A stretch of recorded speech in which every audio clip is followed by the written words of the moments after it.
काय करायचं असं आहे भाव ऐकून बहीण ऐकून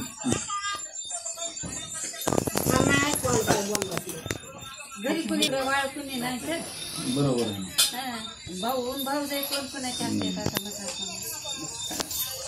ज्या सर्व ज्येष्ठ आहेत त्यांच्याशी चर्चा केलेली असताना तर एक तर राज्य असे आहेत की आमच्या गावामध्ये सोनेजवळा गावामध्ये शिक्षक म्हणून 5 वर्ष त्यांनी ड्युटी केलेली आणि अशा शिक्षकाला घडवण्यासाठी त्या माता माऊलीनं जवळपास कष्टाचं कसं ओझं उचललेलं असेल तर ती त्या काळामध्ये आपण विचारही करू शकत नाहीत। त्या काळामध्ये खायची वांदेवाडी होती 72च्या दुष्काळामध्ये, तर तशा परिस्थितीमध्ये त्या माऊलीनं रोजानं जाऊन कुणाच्या इथं भांडे घासून त्या मुलाला शिकवलंय असं प्रत्येकाची कहाणी इथं आल्याच्या नंतर लक्षात येते।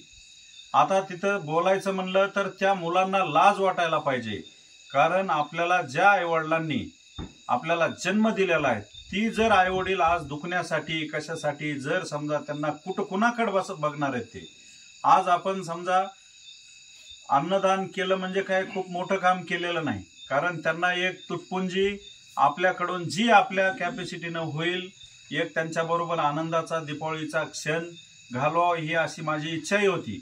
परंतु आमच्या आदरणीय ऋषीभायांचा वाढदिवस असल्यामुळं ती औचित्य साधून आपण इथं आलेलो आहे।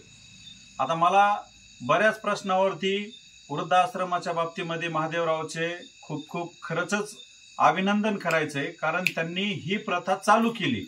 कारण आपल्या भागामध्ये केस तालुक्यामध्ये एवढंच वृद्धाश्रम आहे, तर खेडेगावामध्ये आज अशी भयान परिस्थिती की जे मायबाप समजा आज म्हातारे झालेले आहेत त्यांना दवाखान्याला नेताना सुद्धा त्या मुलांना लाज वाटायला लागल्यात। आज विचार करा, शिक्षकांना पगार किती आहेत? 1-1 लाख, 1.5 लाख, 2-2 लाख रुपये पगारी चालू झाल्यात आणि असे जर लोक जर आपल्या म्हाताऱ्या आईवडिलांना सांभाळण्यासाठी त्या बिचारीला औषधाला पैसे नसतात। आता शासनानं माझं महादेवरावला एवढंच विनंती आहे की जे कोणी वृद्ध आपले राहिलेले असतील ज्येष्ठांच्या पगारी चालू करून घ्या।